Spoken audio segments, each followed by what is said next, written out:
আসসালামু আলাইকুম দর্শক, কাছে এবং দূরে যে যেখান থেকে আমার ভিডিওটি দেখছেন তাদেরকে আমার এই আজকের ভিডিওটি দেখার অনেক আমন্ত্রণ জানাচ্ছি।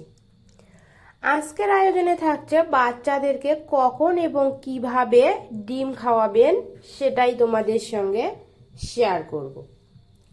তো প্রথমে তোমাদেরকে বলে দিই, আমি এখানে একটা সেদ্ধ ডিম নিয়েছি আর ডিমটাকে আমি দুই ভাগে ভাগ করব। এবার ডিমের যে আমি কুসুমটা আছে শুধু কুসুমটাই তোমাদেরকে ব্যবহার করে দেখিয়ে দেব। তো প্রথমে আমি ডিমটাকে দুই ভাগে ভাগ করে নিলাম আর এখন ডিমের কুসুমটা বের করে নেব। তো যে বাচ্চারা 6 মাস পার করেছে তাদের ক্ষেত্রে বলবো ডিমের শুধু হলুদ অংশটা মানে ডিমের কুসুম দিয়ে শুরু করবেন এবং তাদের শরীরে লক্ষ্য করবেন 2-1 দিনের মধ্যে লাল লাল র্যাশ উঠেছে নাকি অ্যালার্জি হয়েছে।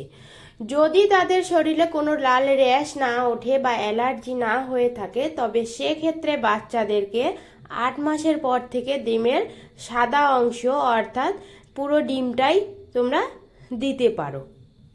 তো আমি যেহেতু এখানে দুটো রেসিপি তোমাদের সঙ্গে শেয়ার করব সেই জন্য আমি ডিমের কুসুমের অর্ধেকটা নিয়ে নিচ্ছি আর বাকি অর্ধেকটা দিয়ে তোমাদেরকে পরে দেখিয়ে দেব।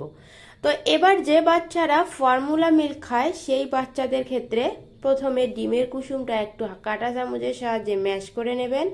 এবার 2 থেকে 3 চামচ ফর্মুলা মিল্ক মিশিয়ে খাবারটি একটু পাতলা করে 6 থেকে 7 মাস বয়সী বাচ্চাদেরকে এভাবে খাওয়াতে পারেন। তবে ডিমের কুসুমটা খাইয়ে কিন্তু 2-1 দিন লক্ষ্য করবেন তাদের শরীরে র্যাশ উঠেছে কি না। যদি না ওঠে তাহলে 8 মাসের পর থেকে তোমরা বাচ্চাকে ডিমের সাদা অংশ সহ খাওয়াতে পারেন। এবারে বলবো যে বাচ্চারা ডিমের হলুদ অংশ এবং সাদা অংশ দুটোই খেয়ে হজম করতে পারে তারপরের থেকে বাচ্চাদেরকে তোমরা পুরো একটা করে ডিম তাদের প্রতিদিন তাদের খাদ্য তালিকায় রাখতে পারেন।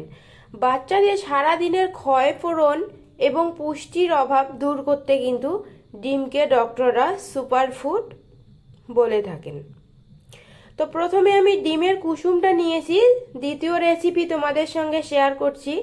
ডিমের কুসুমটার সঙ্গে আমি অর্ধেকটা সেদ্ধ আলু নিয়েছি, সেই সেদ্ধ আলুটা আমি কাঁটা চামচ দিয়ে ভালো করে ম্যাশ করে নিচ্ছি। এই আলুটা কিন্তু খুব সুন্দরভাবে মিহি করে ম্যাশ করতে হবে যেন বাচ্চার গলায় না লেগে যায়। যেহেতু এটা 6 মাস থেকে 8 মাস বয়সী বা 1 বছর বয়সী বাচ্চাদের জন্য খাবারটা বানানো হচ্ছে তখন কিন্তু কোনো কোনো বাচ্চার দাঁত ওঠে না অর্থাৎ তারা চিবিয়ে খেতে পারে না, তাই খুব সুন্দরভাবে ম্যাশ করে নিতে হবে। আবার আলু আর ডিমের কুসুমটা আমি একসঙ্গে দিয়ে দিলাম।